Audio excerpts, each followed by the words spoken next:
여러분 안녕하세요. 어느덧 온라인 계약을 한 지 벌써 3주 차에 접어들었네요. 여러분들은 잘 적응이 되어 가고 있나요?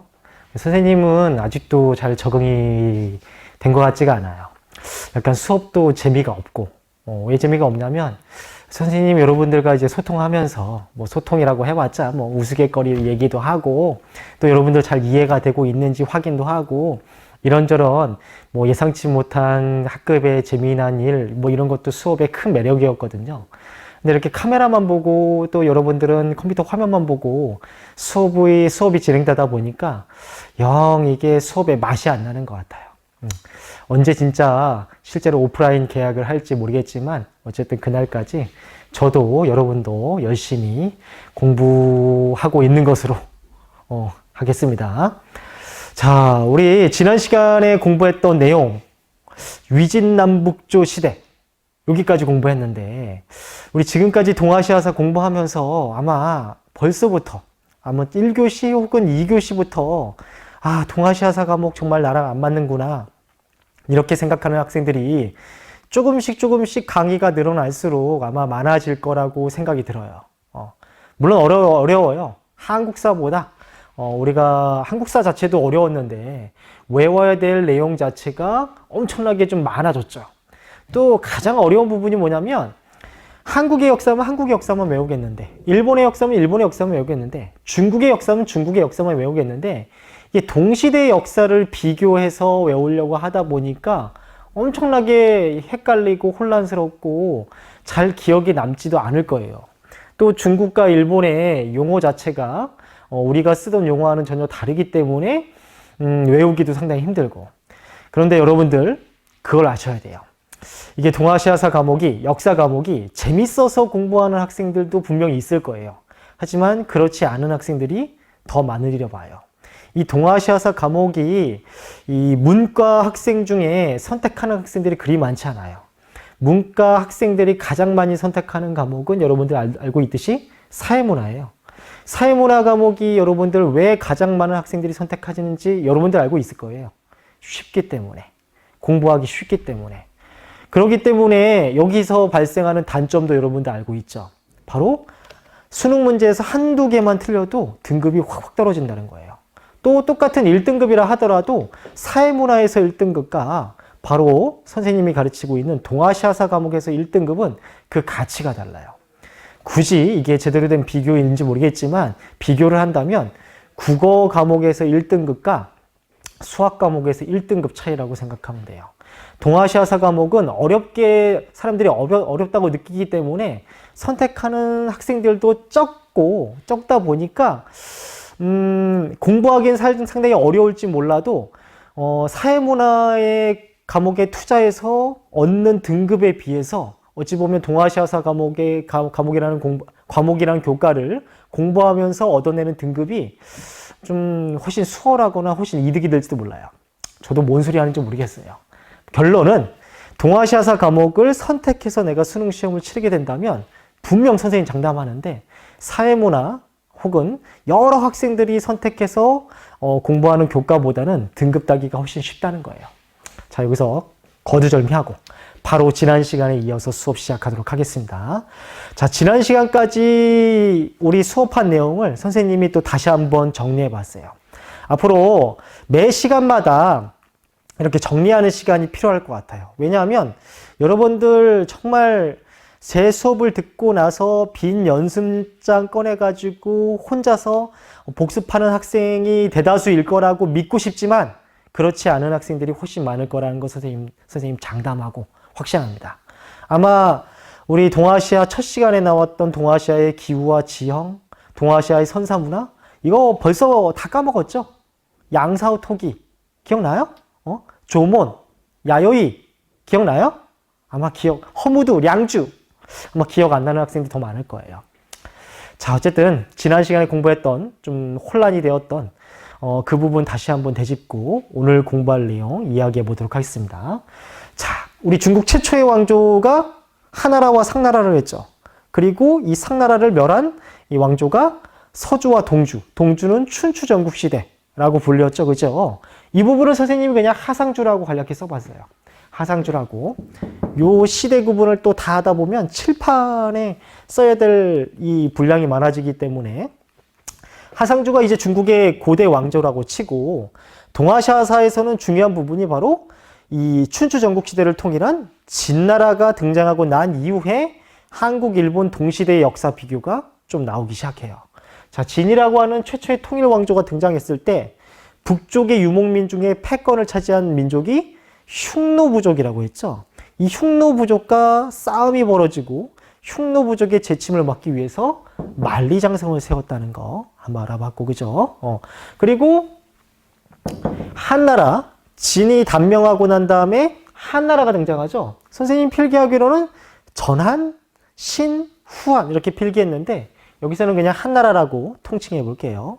한고조 유방과 흉노가 싸운 적도 있고 한나라의 전성기를 이끌었던 한무제와 흉노랑 싸웠던 적이 있죠. 그죠?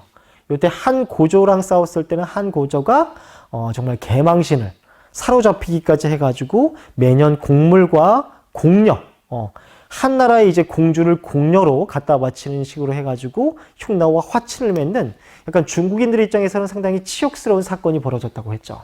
그 이후에 한무제 때 흉노를 토벌하고 지금의 중국 서북방 지역에 있는 고비 사막 이북으로 쫓아내버려요. 특히 이 한무제 때 한국과 일본, 한국의 상황도 눈여겨봐야 된다고 했죠. 이 시기에 이제 한국의 상황으로 넘어가면 우리 최초의 왕조는 고조선이고 위만이 단군한검을 몰아내고 고조선의 통치자가 되었던 시절이 바로 진나라가 멸망하고 초나라 한나라가 막 싸우던 시절, 요 즈음에 위만이 와가지고 우리 고조선을 통치하기 시작했고, 위만조선은 채 100년이 가지 못하고 누구에게? 이 한무제의 공격을 받고 한 사군이라는 게 설치되었다라는 것까지 해봤어요. 그죠? 자, 한무제는 동쪽에 있는 우리 고조선만 이 정벌을 한 것이 아니고 어디도 정벌을 했다고 했죠? 그렇죠. 여기 필기는 하지 않았지만 베트남 지역도 정벌했다고 했죠. 찌에우다라는 사람이 세운 남비엣을 한무제가 이때 멸하했다는 거. 또 하나 빼먹은 게 있나요? 한무제가 흉노와 싸우고 흉노의 재침을 막기 위해서 서쪽에 어떤 사람을 파견했다고 했어요. 그렇죠. 장건이라는 사람을 파견해서 비단길을 개척했다는 것. 또 한무제 때 중요한 내용이었어요. 그래서 이 역사, 동아시아 역사 시작에 있어서 시험 문제 매년 출제되는 부분이 바로 이 한무제 시절의 베트남과의 관계, 한무제 시절 때 한국과의 관계, 한무제 시절 때 흉노와의 관계, 반드시 시험 문제 나오는 부분이에요. 자, 그리고 한이 멸망하고 우리 유비간우 장비로 유명한 위초고의 삼국시대로 이어진다고 했죠. 근데 위초고 중에 메인 국가가 어느 나라고 했죠? 그렇죠. 조조의 위나라예요.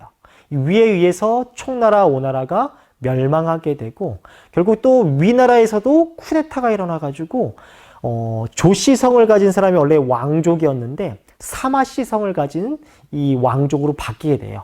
그래서 나라 이름이 진으로 바뀌게 돼요. 요 진과 진시황의 진과는 또 다른 거예요. 한자가 달라요. 근데 이 진이라고 하는 통일 왕조도 얼마 가지 못했다고 해요. 이때 북쪽에 있던 유목민족, 5개의 유목민족을 오호라고 했죠. 호자가 오랑캐 호자, 흉노, 선비, 저강갈이라고 하는 5개의 유목민족들이 이 진나라를 쳐들어오기 시작해요. 이 과정에서 요 진의 황제가 사로잡히고 죽임을 당하는 일이 벌어져요. 선생님이 지난 시간에는 필기 안 했는데 여기에다가 영가의 난이라고 하나만 필기해 두세요. 영가의 난. 이때 이 5호 중에 한 국가와 싸움이 벌어지고 진의 황제가 사로잡히고 이때 죽임을 당하는 일이 벌어지는데 이게 영가의 난이고, 이 영가의 난을 계기로 중국 민족을 우리 무슨 족이라고 하죠? 한족이라 불렀죠. 한족들이 어디로 이동한다? 중국의 두 번째 강이라고 칭하는 창장강 이남, 강남 지방으로 이동해서 강남 지역을 집중적으로 개발하는 모습을 보인다. 그리고 그 진나라는 송제, 양진이라고 하는 창장강 이남 지역, 강남 지역에 남쪽의 왕조를 세우게 돼서 요 진, 송제, 양진으로 이어지는 이 부분을 남조국가, 남쪽의 왕조라고 하고, 한편 5개의 오랑캐, 흉노, 선비, 저, 강갈이 16개의 국가를 세우고 이걸 통합한 나라가 바로 선비족의 북위라는 나라다.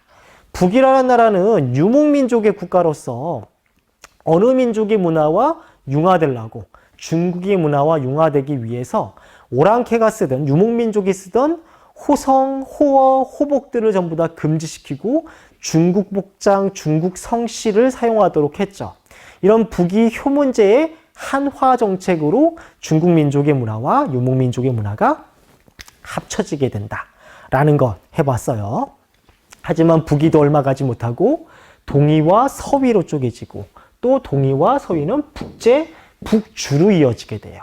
그리고 난 이후에 북주가 수라는 왕조로 이어지게 되고, 이 수나라에 의해서 북제와 진이 멸망하게 되고 다시 중국 왕조가 통일되기에 이르는 거예요. 우리 여기까지 했었죠. 여기까지. 그래서 요 시기를 뭐라 그런다? 위나라에서 진나라로 이어지고 남쪽의 왕조, 북쪽의 왕조로 이어진다고 해서 위진 남북조 시대다 라고 우리 지난 시간에 여기까지 공부해 봤어요. 그래서 선생님이 이제 인구 이동이라는 것에 초점을 맞춰서 공부해 봤죠. 자, 그러면 인구 이동이 과연 중국에서만 일어났냐? 유목민족들이 화북 지역, 황하강 지역으로 이동해 오는 그 인구 이동, 원래 중국 화북 지역에 있던 중국 민족이 강남 지역으로 이동하는 인구 이동, 이게 중국에서만 일어난 것이 아니고 우리나라에서도 일어났어요. 이게 우리나라에서 인구 이동이 뭐가 있냐라고 이렇게 의구심을 가질 수 있지만, 이거는 선생님이 설명하지 않아도 여러분들이 이미 머릿속에 다 알고 있어요. 그래서 요거 내용은 굳이 필기를 하지 않을 거예요. 무슨 내용이냐면, 우리 고조선이 멸망하고 정확히 위만조선이 멸망하고 난 다음에 한사군이 설치되었다고 했죠. 이 한사군 시대 때에 멸망한 고조선의 후예들이 부여, 고구려, 옥조동의 삼한이라는 국가로 재탄생하고, 이 부고, 옥동삼이 삼국, 고구려, 백제, 신라로 통폐합된다고 했죠. 이 부고, 옥동삼 시절의 이야기를 해보면 우리 고구려 세운 사람 누구죠? 그렇죠. 주몽이죠. 주몽이 원래 어디 사람이었어요? 어느 나라 사람? 그렇죠. 원래 부여 사람이죠. 주몽이 고구려 세운 거지? 고구려 사람은 아니잖아요. 그죠? 원래는 부여 출신이잖아요. 부여 출신에 있다가 아래에서 깨어나고 이걸 시기한 어떤 왕자가 주몽을 죽이려고 하자 주몽이 자기 무리를 이끌고 남쪽으로 이동해서 세운 나라가 바로 고구려였던 거예요. 이 주몽의 고구려 설화를 통해 가지고 부여의 어느 집단이 남쪽으로 내려와 가지고 고구려를 세웠다는 거. 이것도 인구 이동의 모습으로 볼 수가 있는 거죠. 또 인구 이동은 여기서 끝나지가 않아요. 또 뭐가 있냐면, 주몽이 이 부여에서 도망 나왔을 때, 이때 원래 부인은 부여에 두고 홀로 도망갔다고 했죠. 홀로 도망간 다음에 고구려라는 나라를 세웠을 때, 이때 소선호라고 하는 새로운 여인네와 만나가지고 고구려라는 나라를 만들어요. 그때 소선호라는 여인네와 비류와 온조라는 아들을 두죠. 비류와 온조. 근데 원래 부여에 있던 주몽의 부인의 아들 유리가 이 아버지에게 간 다음에 주몽이 유리를 고구려의 후계자로 선정함으로 인해서 이 주몽이 고구려를 세울 때 부인이었던 소선호와 사이에서 난 아들 비류와 온조 있죠? 얘네들 어디로 간다고 그랬어요? 그렇죠. 더 남쪽으로 내려가서 온조가 백제를 세운다고 했죠. 이것도 한반도 북부에서 한반도 남부로 이어지는 인구 이동이라고 할 수 있는 거예요. 인구 이동. 또 그 전에 또 뭐가 있냐면, 위만조선이 있을 때 위만이 고조선의 우두머리 단군왕검을 몰아내버리고 고조선의 우두머리가 되었다고 했죠. 그 전에 그러면 단군왕검의 무리들은 어디로 갔냐면, 또 이 사람들이 남쪽으로 가서 마한진한 변환, 삼한을 이루게 돼요. 이런 식으로 인구 이동이 일어나는 거예요. 그래서 인구 이동은 중국에서만 일어난 것이 아니고 우리나라에서도 일어나고 있었다. 우리 서양사를 보면 로마 북쪽에 있는 오랑캐들을 게르만족이라고 했죠. 이 게르만족이 이동해 오면서 지중해 문화권인 이 로마가 멸망하게 되고 새로운 유럽의 질서가 탄생하는 것처럼 우리 동아시아에서도 중국의 인구 이동과 우리 한반도에서도 이렇게 복잡한 인구 이동이 있었다 이거예요. 또 하나 얘기하면 우리 이미 공부했던 것 중에 하나가 우리 일본 문화 공부한 것 중에 신석기 문화가 조문 문화라고 했고 야요이 문화가 청동기 철기 문화, 벼농사 문화라고 했는데 요 문화 어디서 왔다고 했어요? 요 문화 바로 한반도에서 왔다고 했죠? 한반도에서 건너온 사람 뭐? 도레인이라고 했잖아요. 도레인 혹은 도웨인 이렇게 불러요. 이것도 인구 이동의 한 모습이라고 할 수 있는 거죠. 그래서 이렇게 인구 이동은 중국, 한반도, 일본에 거쳐서 다발적으로 일어났다. 이로 인해 가지고 동아시아의 사회가 크게 변화했다라는 것을 알고 계시면 돼요.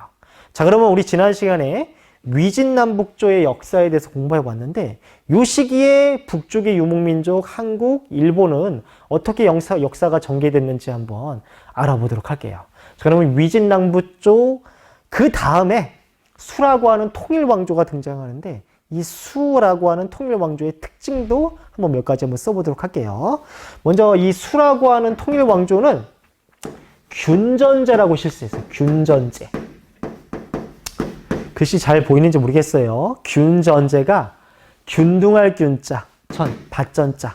이게 오랜 전쟁으로 인해 가지고 농민들이 상당히 혼란해지고 농민들이 자기 땅을 가지고 있는 경우가 없거든요. 이때 새롭게 등장한 통일왕조 수가 이 혼란에 빠져가지고 먹고 살기 힘들었던 농민들에게 균등하게 토지를 나눠줘요.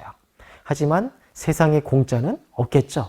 균등하게 토지를 나눠주는 대가가 바로 뭐냐면 너희들 국가가 땅 줬으니까 그거에 따라 가지고 일정하게 세금 갖다 바치라 이거야. 그래서 균등하게 토지를 나눠주고 세금을 걷기 시작했는데 그 세금을 뭐라 부르냐면 조용조라 불러요. 조용조. 여기까지만 알고 있으면 돼요. 조용조의 구체적인 내용도 알 필요 없어요. 뭐 굳이 이야기하자면 우리 조선시대 역사에서 토지세 내는 것과 그리고 그 지역의 특산물 내는 것과 내가 남자라면 군인으로서 복무하는 것 그런 것들을 조용조라고 하는 거예요. 땅을 줬으니까 균등하게 토지를 분배했으니까 네가 거기서 일한 대가로 국가에게 세금을 갖다 바쳐라. 이런 식으로 국가를 안정화시킨 거예요. 여기에다가 플러스 부병제라고 해가지고 군역 복무의 의무도 지어지긴 한 거예요. 그래서 수나라가 강성할 수 있었던 이유 혹은 통일왕조가 될 수 있었던 이유가 혼란에 빠진 농민들을 토지에 정착시키고 균전제를 실시해가지고 토지에 정착시키고 안정된 농민 생활을 통해서 세금을 안정적으로 걷어들이고 또 군인들도 증발할 수 있었기 때문에 수가 강하고 통일왕조가 될 수 있었던 거예요. 또 수나라의 특징 중에 하나가 관리 선발 제도인 과거제를 이때 실시했어요. 우리 과거제 많이 들어봤죠? 우리나라 과거제는 언제 최초로 실시될까요? 기억 안 나죠? 네. 고려시대 때 과거제를 처음 실시하게 돼요. 고려시대 때 우리 빛나는 왕이 있었는데 빛나는 왕? 광종 때 이때 처음 실시하게 돼요. 광종 때. 자, 과거제를 실시해서 능력 있는 사람들을 선발하기 시작하고 또 지금 중국에는 큰 강 두 개가 흐르죠. 위쪽에 화북 지역의 황하강과 밑에 창장강이라고 하는데 이 황하강과 창장강을 연결시키는 뭘 설치하냐면 대운하를 만들어요. 운하. 인공적으로 강길을 뚫어가지고 화북 지역과 강남 지역을 잇는 사업을 시행해요. 어마어마한 거죠. 아마 지금 시행한다 하더라도 엄청나게 대규모 공사인데 지금으로부터 몇 년 전이야? 1600년 전에, 1500년 전에 이런 일을 시행했다는 거예요. 이때 만들었던 대운하는 지금도 중국 경제에 있어서 상당히 큰 역할을 하는 그런 운하라고 해요. 하지만 운하를 만드는 과정에서 농민들의 반발은 상당히 많았겠죠. 또 이 대운하 작업과 더불어서 이 수나라가 천하의 패권을 장악한다고 해가지고 중국 입장에서 동북방 지역의 패자였던 고구려를 정벌하러 가요. 고구려를 정벌하러 가요. 고구려 원정을 떠나는데 이때 어떻게 되죠? 그렇죠. 우리나라 을지문덕의 살수대첩으로 인해 가지고 수나라가 대피하게 되죠. 이 고구려 원정 실패로 인해 가지고 수나라가 가뜩이나 만들어진 지 얼마 되지도 않은 신생 국가인데 거기에다 플러스 대운하 작업으로 인해 가지고 농민들의 반발도 엄청나게 심해. 거기다가 어마어마한 돈을 들여가지고 전쟁까지 벌였는데 여기서 대패하고 돌아와. 그래서 수나라에서 이게 통제가 안 되는 거예요. 농민들 막 불만이 막 터져 나오고 각지에서 농민 반란군이 일어나고 결국에 수나라가 오랜만에 중국 왕조를 통일한 통일왕조로서 등장하게 됐는데 얼마 못 가고 단명하게 돼요. 얼마 못 가고 단명하게 돼요. 마치 누구의 모습처럼 예전에 춘추 전국 시대를 통일했던 시황제의 진나라처럼 채 30년도 가지 못하고 단명하게 돼요. 이 나라를 이어서 진을 이어서 한이라고 하는 아주 오랜 왕조가 등장했듯이 여기도 수를 대신해서 바로 당이라고 하는 이 아주 중국의 최전성기를 구가했던 그런 왕조가 등장하게 됩니다. 자, 당나라 618년부터 907년까지 꽤 오래 한 300년가량 유지가 됐죠. 자, 이 당나라의 또 특징도 한번 이야기해 보면 당나라의 특징은 우리 그전에 수나라, 뭐 북위, 뭐 한나라 이렇게 있는데 당나라는 수도 이름을 반드시 알고 있어야 돼요. 당나라의 수도 이름은 장안성이에요. 장안성이라고 불러요. 장안. 여러분들 아마 이 장안 성은 못 들어봤어도 장안이라는 말은 들어보거나 여러분들 한두 번 사용해 봤을 거예요. 바로 장안의 화제이다 라고 할 때 이 장안이 당나라의 수도 장안에서 따온 거예요. 이 당시 당나라 장안의 인구가 100만을 넘었다고 해요. 어마어마한 거예요. 엄청나게 국제도시예요. 또 당나라는 이민족 문화에 대해서 거부감이 그렇게 크지 않았던 나라이기 때문에 이 당나라에는 유목민족의 문화, 뭐 당연히 한국의 문화는 당연히 들어오는 거죠. 그리고 저 멀리 서역과도 엄청나게 긴밀하게 교류해가지고 그야말로 이 당시 기준에 중국 당나라보다 발전된 국가가 거의 없었다고 할 만큼 당나라가 상당히 국제도시, 개방적인 도시였어요. 그 메인 중심부가 바로 장안성이었어요. 그래서 이 장안성을 본따 가지고 우리나라도 일본도 이 장안성을 본딴 제2의 장안성, 제3의 장안성들이 이 동아시아에 막 나오기 시작해요. 참 지금 입장에서 보면 중국인들은 아마 이런 거 보면 자부심이 대단할 거예요. 우리 입장에서는 우리와 일본 입장에서는 아니 우리와 일본의 이 자랑스러운 이 문화재가 중국을 본딴 거야? 라고 약간 좀 자존감이 상할 수 있지만 어쨌든 이 문화의 발전이란 건 어디까지나 다 모방에서 시작되는 거예요. 어쨌든 이 장안성은 반드시 알고 계셔야 돼요. 그리고 선생님이 이 균전제, 조용제, 부병제 요 부분이 당에서도 계속 시행이 되었다라고 하는 것을 선생님이 이렇게 필기해 본 거예요. 토지를 균등하게 나누어지고 세금을 걷고 군역의 의무를 지게 하는 거. 그게 당나라에서도 계속 유지되었다는 거. 하지만 당나라 말기에는 이게 제대로 시행이 안 돼요. 결국 이게 시행이 안 되다 보니까 무슨 법으로 바꾸냐면 양세법이라고 하는 법으로 바뀌어요. 그냥 써놓기만 하세요. 여러분들 작년에 세계사 공부했을 때 내용 그냥 좀 되새겨보라고 한번 이야기하는 거예요. 그래서 양세법이라는 법으로 바뀌고 부병제는 이게 의무병제예요. 여러분들 20살이 넘어가면 우리나라 대한민국 남성이라는 의무적으로 군대를 가듯이 이건 의무제도인데 이게 이 균전제, 조용제 이 시스템이 다 깨져버리고 난 다음에 이 세금 걷는 방법도 양세법으로 바뀌고 모병제로 바뀌어요. 모병제. 뭐 그거까지 쓰지 않을게요. 자, 그리고 당나라가 이 또 동서남북의 천하를 다스렸던 방법 중에 지방관인 절도사를 설치해요. 절도사. 이 절도사라는 놈들을 설치해가지고 지방을 좀 안정화시켜요. 하지만 이게 초창기에는 잘 굴러갔는데 결국 당나라가 이 절도사들에 의해서 무너지게 돼요. 무너지게 되고 또 우리 역사와 관련된 중요한 용어가 뭐 있냐면 도호부라는 걸 설치해요. 도호부. 이거 좀 지워볼게요. 도호부 혹은 도독부라고 설치해요. 도호부, 도독부. 우리 고구려 백제가 멸망하고 난 다음에 고구려 지역에 당나라가 안동 도호부 그리고 멸망한 백제 지역에는 웅진 도독부라고 설치했던 거 혹시 기억나는지 모르겠네요.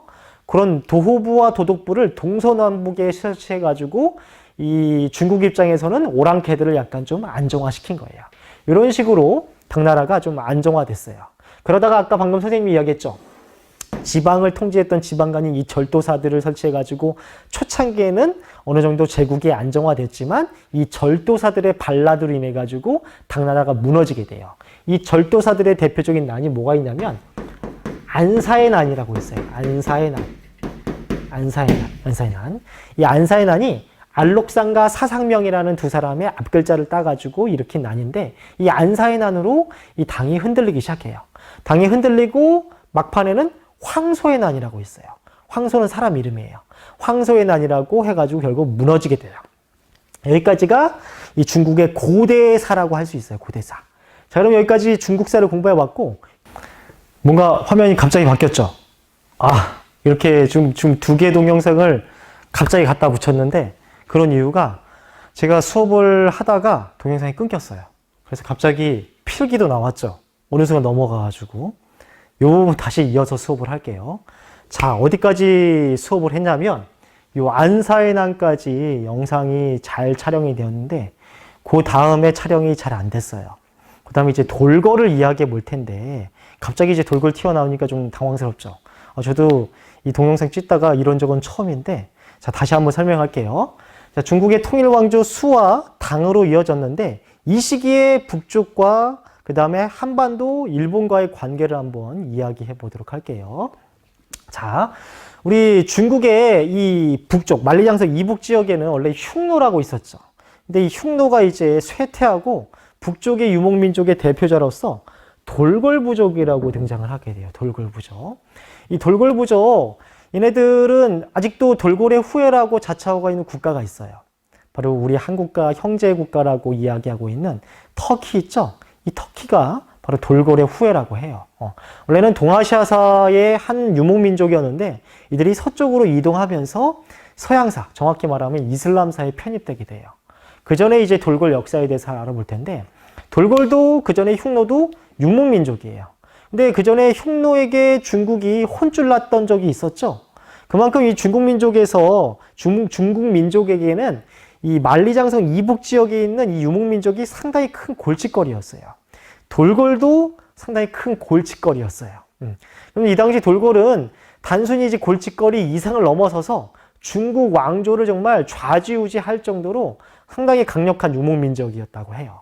자, 어떻게 좌지우지했냐면, 자, 필기를 여기 위진남북조 시절이 있던 그 밑에다 쓰시면 되는 거예요. 이 위진남북조의 위진, 남쪽에 있는 왕조가 남조, 북쪽에 있는 왕조가 북조였죠. 이 북위가 동이서위, 동서위가 북제, 북주로 쪼개지고 얘네들이 한바탕 치고받고 싸우고 있는 와중에 이 당시에 북쪽의 유목민족으로서 돌궐민족이 막 흥하고 있었던 거야. 막 일어나고 있었던 거야. 그래가지고 이 북제와 북주가 싸우고 있는 와중에 힘이 비슷비슷하다 보니까 어느 한쪽에 승자가 없다 보니까 이때 자신들 북쪽에 있는 유목민족인 돌궐에게 둘 다 접근을 하는 거야. 북제만 접근하는 게 아니고 북주만 접근하는 게 아니고 둘 다 돌궐에게 접근해가지고 돌궐의 군사적 힘을 막 빌리려고 애썼다고 해요. 그래서 이게 그냥 도와달라고 하면 안 되니까 이때 자신들의 황실에 공주를 보내서 서로 혼인동맹을 맺으려고 북제와 북주가 서로 엄청나게 경쟁을 한 것을 혼인경쟁이라고 해요. 혼인경쟁. 어찌 보면 중국 입장에서는 상당히 굴욕적인 역사적 사건이죠. 왜냐하면 중국은 천하의 중심이라고 스스로를 생각하고 모든 천하의 중심에서 문명이 발상돼서 동서남북의 오랑캐들을 교화시켰다고 하는데 그런 천하의 중심이라고 자부했던 중국 민족의 왕조가 유목민족인 돌궐에게 군사적 힘을 빌려달라고 서로 황실의 공주를 경쟁적으로 시집 보내는 이런 일의 역사는 상당히 치욕스러운 거죠. 그만큼 이제 북제와 북주가 대립하고 있는 형국에서 돌궐이 마치 시소의 중간에 타서 이들의 힘을 좌지우지하고 있었던 거예요. 이때 북주와 북주에서 보낸 이 돌궐에 보낸 그 황실의 공주를 뭐라 부르냐면 화번 공주라고 해요. 화번. 화자가 화친할 화자예요. 화친하기 위해서 보낸 공주라 이거예요. 상당히 굴욕적이죠. 이 화범공주의 역사는 언제부터 시작됐냐면 바로 한고조 유방이 흉노와 싸워가지고 사로잡힌 다음에 곡물과 공료를 갖다 바쳤다고 했죠. 이때 바쳤던 공료가 단순한 여자가 아니고 중국 황실의 여자예요. 물론 이제 형식상으로는 중국 황실의 여자이긴 하지만 실제는 그냥 궁녀예요. 뭐 이 당시 뭐 주민등록증도 있는 것도 아니고 뭐 DNA가 있는 것도 아니고 해서 어떻게 확인도 못 하잖아요. 그런데 이게 흉노도 돌궐도 다 알고 있어요. 저 중놈들이 보낸다는 그 황실의 공주가 진짜 공주가 아니라는 걸 알고 있었는데 형식상으로 내가 너희들 위에 있다라는 것을 입증하는 거예요. 이런 식으로 북제와 북주가 서로 돌궐의 힘을 빌리기 위해서 애썼고 심지어 중국의 통일왕조가 되는 수 있죠. 이 수 문제의 이름이 양견인데 이 사람도 중국을 통일하는 데 있어서 누구의 힘을 빌리냐면 바로 돌궐의 힘을 빌려요. 돌궐의 힘을 빌리는 거예요. 그래서 수나라도 초창기에는 돌궐에게, 자 이거 필기 새로 해야 되겠죠. 수나라도 초창기에는 돌궐에게 조공을 갖다 바쳤어요. 그러다 또 어떤 일이 발생하냐면 수나라가 갖다 바치는 조공의 양이 부족하다는 이유로 돌궐이 수나라 수도를 쳐들어와요. 쳐들어와서 여기 완전 분탕질하고 가요. 분탕질한 것을 넘어서서 중국인들 6만 명을 포로로 잡아가요. 그 당시 인구 6만 명을. 조공이 적다는 이유로. 이런 식으로 돌궐이 그 당시 천하의 중심이라고 하는 중국 왕조도 휘젓고 다녔을 정도로 상당히 강력한 국가를 유지하고 있었던 거예요. 자, 그러면 수가 단명하고 난 다음에 당은 어땠냐? 당도 초기에는 군신관계를 맺었어요. 이 군신관계가 뭐냐면 군이 임금군자, 신하가 신하신자, 임금과 신하 관계를 맺었다는 거예요. 그럼 여기서 누가 임금이고 누가 신하일까요? 당연히 우리 중국이 임금이고 돌궐이 신하 관계라고 생각하지만 중국이 신하예요. 중국이 신하. 스스로 돌궐의 신하라고 자처할 정도예요. 이럴 정도로 돌궐이 강력한 국가를 유지했다는 거예요. 그러다 나중에 이제 후반 이후에는 결국에 돌궐을 복속하게 되지만